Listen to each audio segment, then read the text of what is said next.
राष्ट्रीय जनतांत्रिक गठबंधन नेशनल डेमोक्रेटिक अलायंस का चीफ मिनिस्टर्स काउंसिल की मीटिंग आज चंडीगढ़ में हुई, जिसमें हमारे सभी एनडीए गवर्नमेंट के मुख्यमंत्री और उप मुख्यमंत्रियों ने भाग लिया।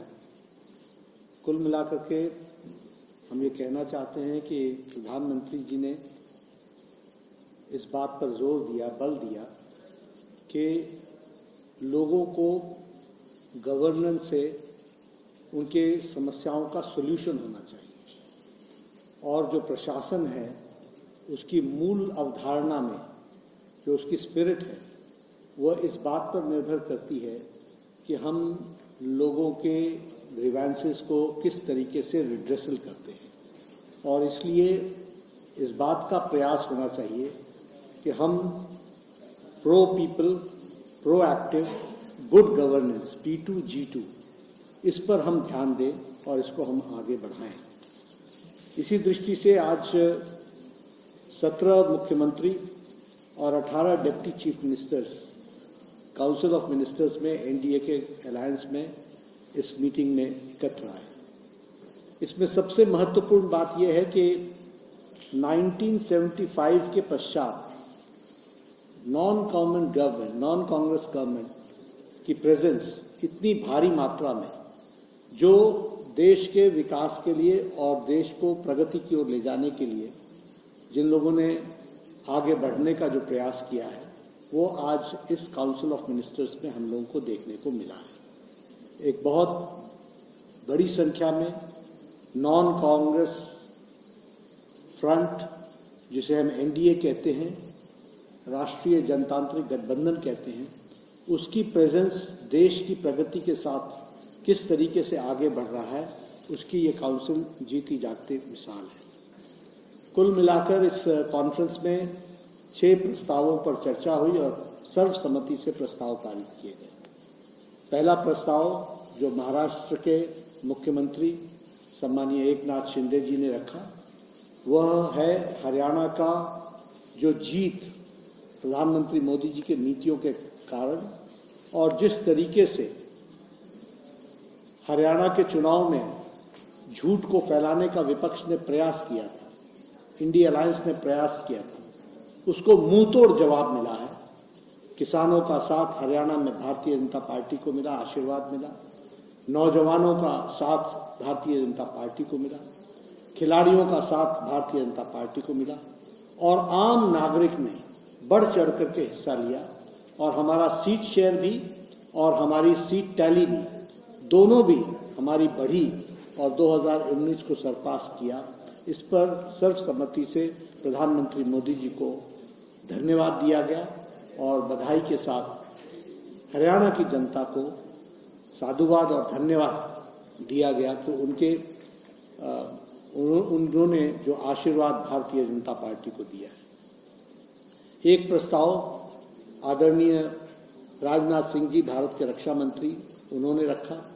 वह प्रस्ताव था कि हम संविधान का अमृत महोत्सव मनाएंगे। 2025 संविधान को लागू हुए 75 साल हो जाएंगे और इसलिए उसमें छोटे बड़े कार्यक्रम मिलाकर हम संविधान वर्ष अमृत महोत्सव बनाएंगे और अमृत वर्ष मनाएंगे और उसके दृष्टि से संविधान की बारीकियों पर किस तरीके से देश में संविधान आगे बढ़ा है और उनके विषयों को जनता को जागृति कराने का काम करेंगे। इसमें मैं यह बात भी कहना चाहता हूं कि प्रधानमंत्री जी ने इस पर अपनी ऑब्जर्वेशन दी कि आज हम सबके लिए कल का दिन बहुत खुशी का विषय है कि कल जो जम्मू कश्मीर में शपथ ग्रहण का कार्यक्रम हुआ वह कार्यक्रम भारत के संविधान के तहत पहली बार आजाद भारत में हुआ। यह बताता है संविधान की ताकत और यह बताता है धारा 370 का एब्रोगेशन का अर्थ क्या होता है। इसके पहले ओथ टेकिंग, शपथ ग्रहण कार्यक्रम वो जम्मू कश्मीर के संविधान के तहत होता था। पहली बार आजाद भारत में मोदी जी के नेतृत्व में जम्मू कश्मीर में भी शपथ ग्रहण समारोह भारत के संविधान के अनुरूप हुआ। इस ऑब्जर्वेशन को भी हम सब लोगों ने सुना। एक प्रस्ताव में अमित शाह जी ने हम सबको ध्यान में लाया है कि 50 वर्ष इमरजेंसी को लगे हुए हुआ और 50 वर्ष पूर्व इमरजेंसी की हत्या हुई 1975 में।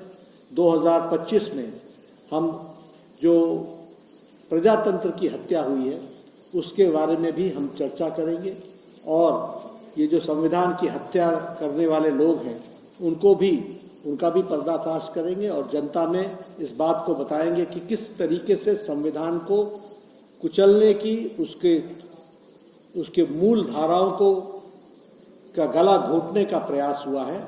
इस बात को भी हम रखेंगे और ये प्रस्ताव रखा गया।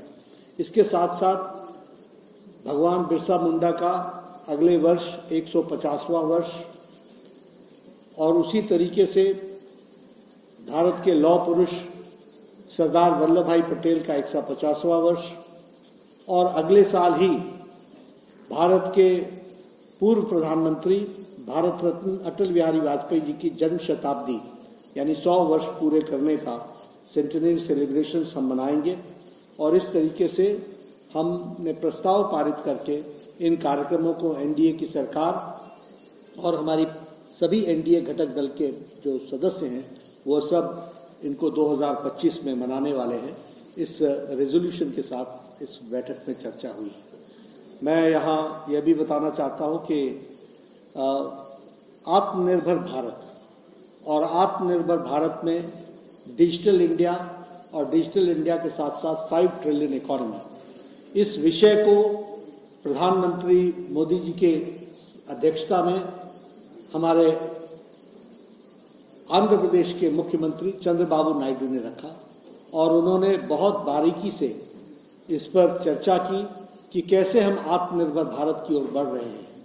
और हमारे उत्तराखंड के मुख्यमंत्री श्री पुष्कर सिंह धामी ने उसमें डिजिटल इंडिया में किस तरीके से हम लोगों ने प्रोग्रेस किया है उसके बारे में चर्चा की। और हमारे उप मुख्यमंत्री देवेंद्र फडणवीस महाराष्ट्र के, उन्होंने इस 5 ट्रिलियन इकोनॉमी में किस तरीके से हमारा योगदान हो रहा है उसके बारे में चर्चा की और उसको रखने का प्रयास किया। यहाँ इस 5 घंटे की बैठक में सभी मुख्यमंत्रियों ने हर विषयों पर बारीकी से चर्चा की। इसमें हम लोगों ने सामाजिक विषय भी उठाए और सामाजिक विषय के साथ साथ स्वास्थ्य से जुड़े हुए विषय भी उठाए। टीबी मुक्त भारत हम कैसे उस ओर अग्रसर हुए हैं और उसमें प्रधानमंत्री जी ने इस बात पर बल दिया कि हम जन भागीदारी से इसको हम टीबी मुक्त भारत बना सकते हैं, उस पर जोर दिया। उसी तरीके से पर्यावरण में हम लोगों ने जोर दिया कि हम एक पेड़ मां के नाम, यह एक जन आंदोलन के रूप में चले और यह पर्यावरण का सामाजिक आंदोलन बने।